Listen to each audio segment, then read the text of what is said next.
PICS Podcast Productions.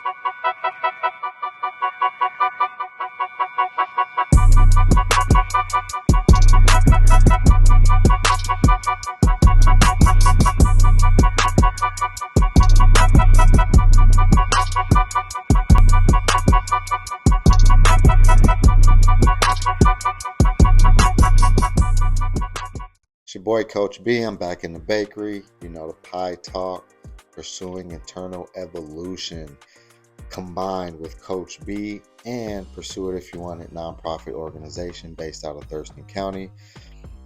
No community without collaboration is my philosophy. As I have promised for my Facebook subscribers, there's been some emails sent in asking some advice. This one's particularly about reentry, and it says, I'm coming home after 8 years in prison. My family wants me to jump straight into work and bills, but I feel overwhelmed and triggered by simple tasks like grocery shopping. What's the first step to re-enter society without relapsing into survival mode? The first step is recognizing that you never got out of survival mode to begin with. So there is no relapsing back into something you never got out of. I really believe if you can name it, you can tame it and or change it. Miss Bruno, wife after prison, and she's really pushing this narrative about PICS, PICS, Post-Incarceration Syndrome. I've read both her books, and I even quoted her in my new book, We Are What We Agree To. From prison yards to podiums, Bilal Coach B. Willis has lived the truth of one statement: we are what we agree to. In his powerful new book, available on Amazon, We Are What We Agree To. But the things that she talks about are, in my personal experience and probably yours, right, are true. Prison does something neurologically to our brains. It basically breaks our alarm system, right? We're living in a constant state of alarm when we're living in those hostile environments. It was like, how can a woman ever actually speak about the feelings of a men's incarceral experience? Because I'm married to a woman who's been to prison.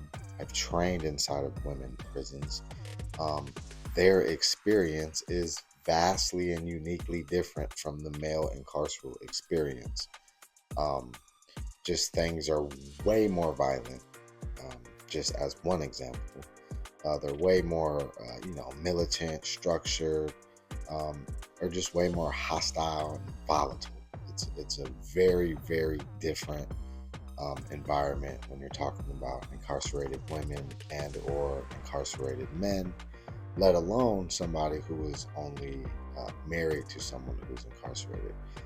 However, I put my bias aside and I read both those books, and I took a lot of that information as being relatable to my own experience, having navigated judicial entanglement since I was 12 until 40. So lots of what she was saying is very, very true. As men who serve a lot of time in prison, when we come home, we have to figure out how to navigate our emotional freedom, because we were physically incarcerated, but our emotions were way, way, way incarcerated, right? Because we know that showing them was considered a weakness, and so we really, really strayed away from diving in. And so that's why I believe when you get out, it's really important to learn, whether it's a coach, therapist, psychiatrist, whatever it is, how to unpack and rewrite the neuro code in your brain that you just had to live with in survival mode. You're still in survival mode. That's why things like Walmart feel so unstable. It's not easy transitioning back to society after doing any amount of time, especially a significant amount of time, 4, 5, 10 years. And I think the first step based on your question here, let me get back to that, right? The first step to re-enter society is to educate the people that you're releasing to prior to.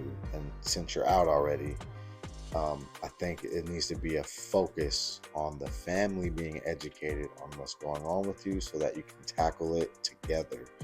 Otherwise, it's going to be you versus them. Your perspectives aren't going to mesh because you don't know what's going on with you. And they're just assuming, hey, you're free. Like your sentence is over. Now you got to just get to work and do this and do that.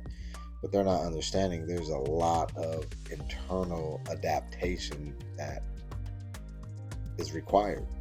Like successful reentry requires internal work. It requires evolution from that state of living in your reptile brain for the entire time you're incarcerated, and just that whole lifestyle. We're in 100% survival mode all the time.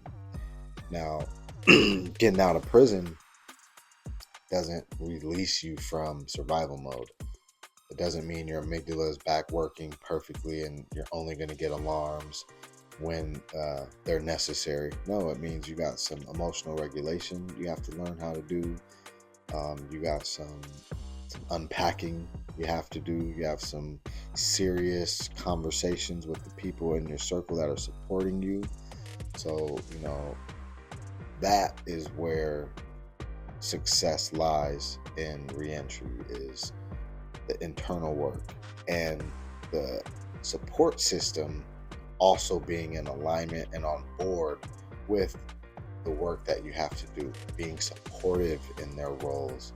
And that takes education. Sometimes it takes peer support, right? Because they can help bridge the gap of knowledge and information and resources so that you're able to actually get to the places that can help you, that can support you in growing through all that emotional trauma, all that stuff that you had to witness, partake in, and then now you're just back in society and people are having all these expectations. It just feels like more wardens, and it's hard. It makes you want to rebel, like you're still not safe because your brain thinks you're still in survival mode. So that's what I got for that tip, and I hope it was helpful. I really genuinely, passionately do this work for the purpose of breaking cycles and changing the way that people are living their lives. Because nearly every single old head I ever had a conversation with, I can't name one that wanted to be in prison, thought it was cool, didn't regret the decisions they made, and were just like gung-ho for prison and the culture there and all that. All of them were like, if you get out, stay out. Don't ever come back. This is stupid. This doesn't make sense. I hate it here. Right? But, we have to learn how to stop incarcerating ourselves mentally, spiritually, and emotionally first. Otherwise, the external prisons are just going to be a constant. We have to break free inside, and we have to get other people on board and understand, like, hey, I'm learning how to navigate, because when you get out, you're not the same person who went in. And whatever your family have been, those 15, 20-minute conversations y'all been having on the way out is not enough for them to have an understanding of who's coming out, right? So it's important for everybody involved, everybody in your circle, everybody that's actually supportive. And you're going to have to, again, learn to use your discernment about your natural supports, the people that are rocking with you when you get out. Like, are they really helpful, supportive, positive supports, or are they toxic? Are they people that you have to actually not keep in your circle if you want to be successful? And those are hard band-aids to rip off, but again, if you don't do the work, you're going to for sure go back.